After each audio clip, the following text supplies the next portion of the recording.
Hey, welcome to Matrix Live. It's a very rusty edition today, so we've got a couple of interesting people, starting with Damir, who you will know from the internet as Poljar.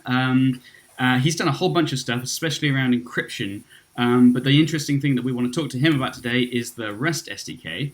And we've also got MTRNord, who is, in the real world, is Marcel. He is going to talk about his project called Daydream, which uses the Rust SDK and WASM to make an in-browser Rust-powered client. So I want to say hello. Hi. Hello. Marcel, why don't we talk to you first? Who are you? What's got you interested in Rust and Matrix and everything? I'm a 20-year-old student now, and I'm mostly working in the Matrix and Rust world. Mm-hmm. I think 3.5 years now using Matrix, and which is long. Also got a job now with Family. I didn't hear that. So 3.5 years is a long time. So you're working with Family on Matrix, is that right?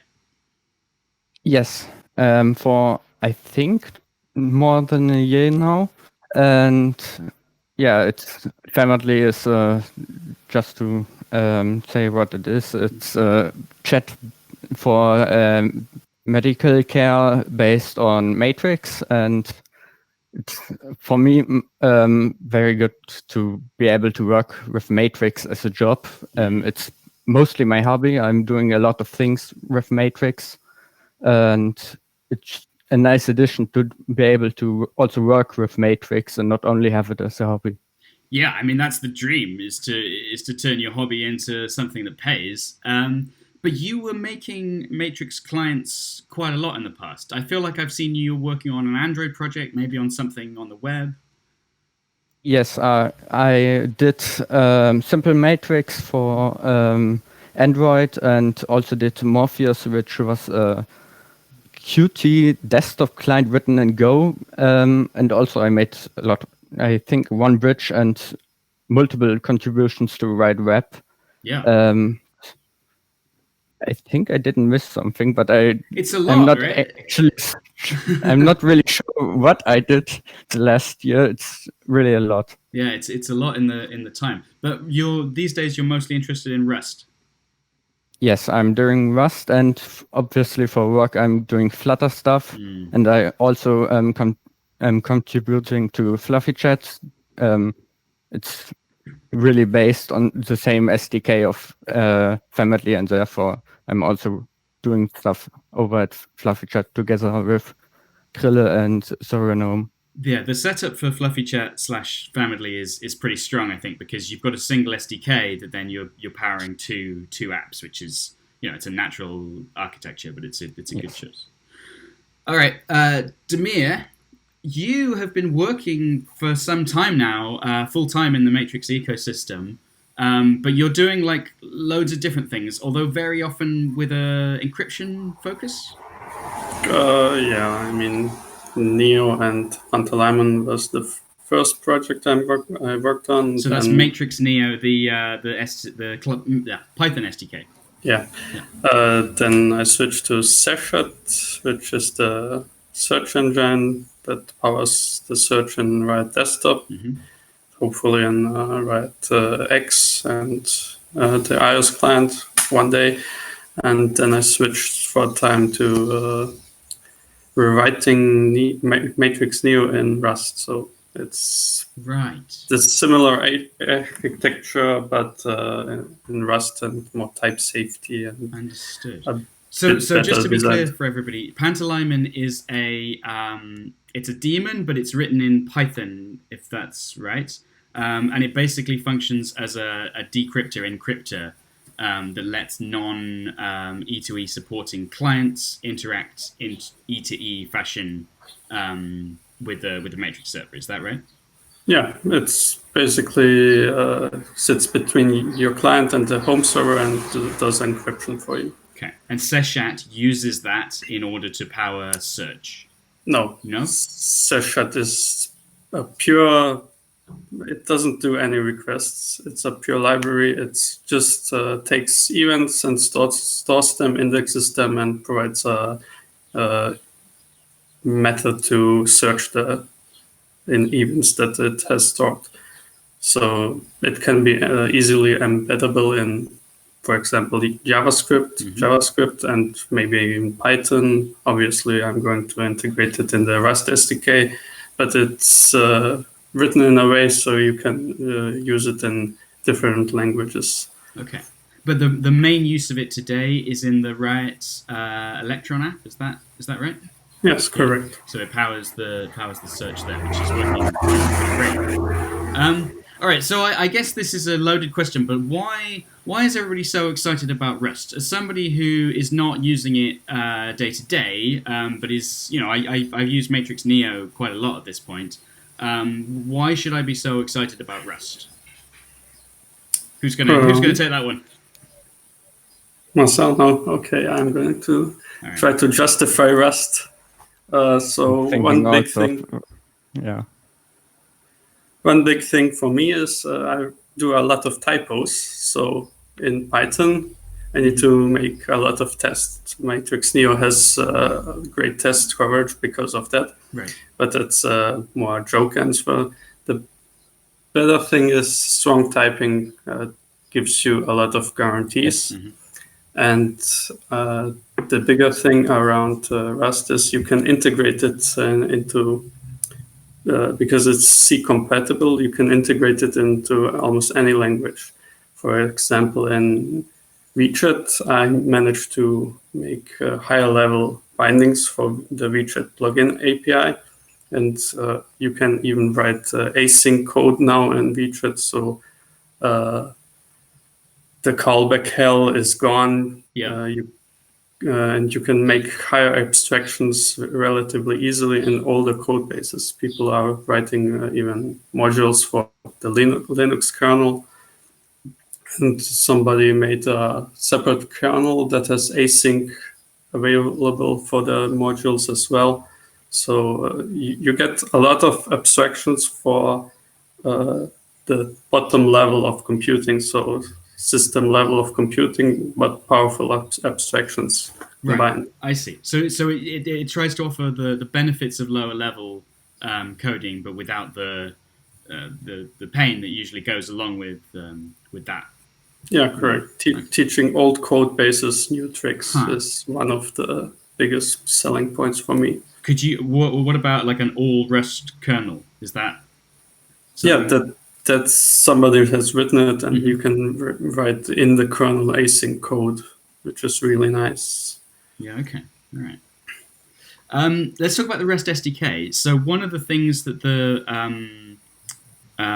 Matrix Neo, the Python SDK, does out of the box is handle Olm, so you can use end-to-end encryption. What is is there something similar for the Rust SDK? Yeah, we have. It's a bit better than in the Python version because it's cleanly separated, and it's the encryption support is a completely separate library that hooks up into one main state machine library, and then on top of that you have all the request doing, which is a bit hard to architect because, well, I want to send a message or encryption keys.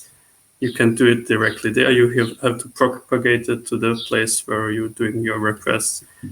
But it's also making it quite obvious that when you generate a request, you need to be aware that the request can fail, and you need to prepare for that. Right. Okay. I mean, so what? Surely, is there a way out? I mean, if a request for decryption fails, is there a? Well, you store it and retry. Okay. For example, if you share encryption keys, the ratchet goes forward on your side, but the ratchet on the other side doesn't go forward until it receives the message. Right. So if you ignore that the request can fail, the ratchets can desynchronize. Right. Okay.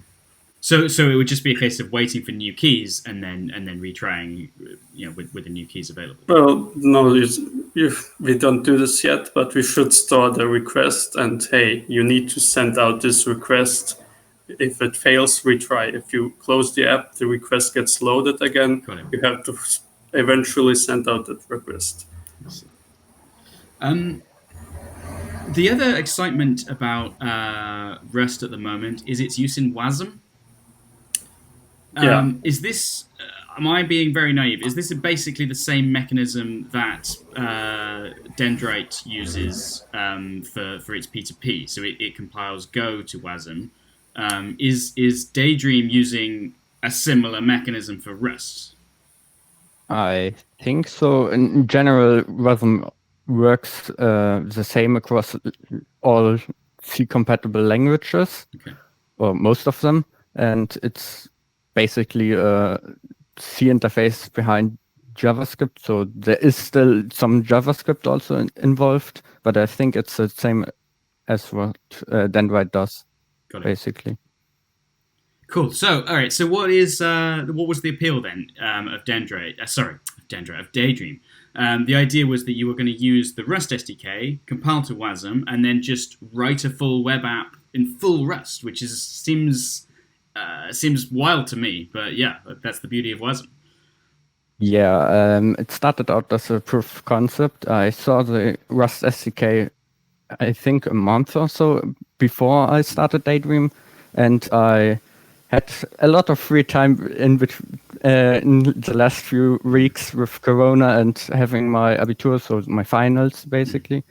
And I always wanted to make a Rust-based web app, and I'm doing a lot of matrix stuff, and it seemed like the SDK was good enough for doing this. And Rumor would also have been an option, but it's pretty low level to do, and it involves a lot more low level handling and is a bit harder to use than the SDK currently is. I see. So, what is the is there any relationship between Rumor and the Rust, the matrix-rust SDK? The SDK is basically using Rumor internally. It's basically a high-level interface on top of Rumor. Got it. Okay, thank you. I didn't realize that. I know that Rumor has done a lot of groundwork around events and basically types, I think. Cool. All right, cool. So, Daydream, what's the status of it? Right now, the demo I used, I was able to send and receive messages, display room lists, this kind of thing. Yes.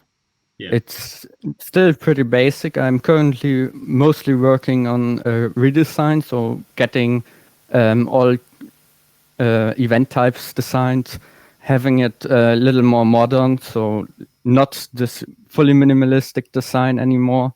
But the minimalistic design will stay. It will be available later still, but the default will be a more modern mainstream design to be able to hopefully catch more people that are not as technical involved with matrix stuff. Yeah.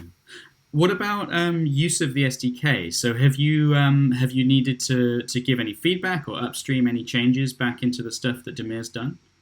Actually, there are a few changes I've had to make for WASM. There are some things that need to be adjusted. I still also use a Daydream fork, and there are still plans.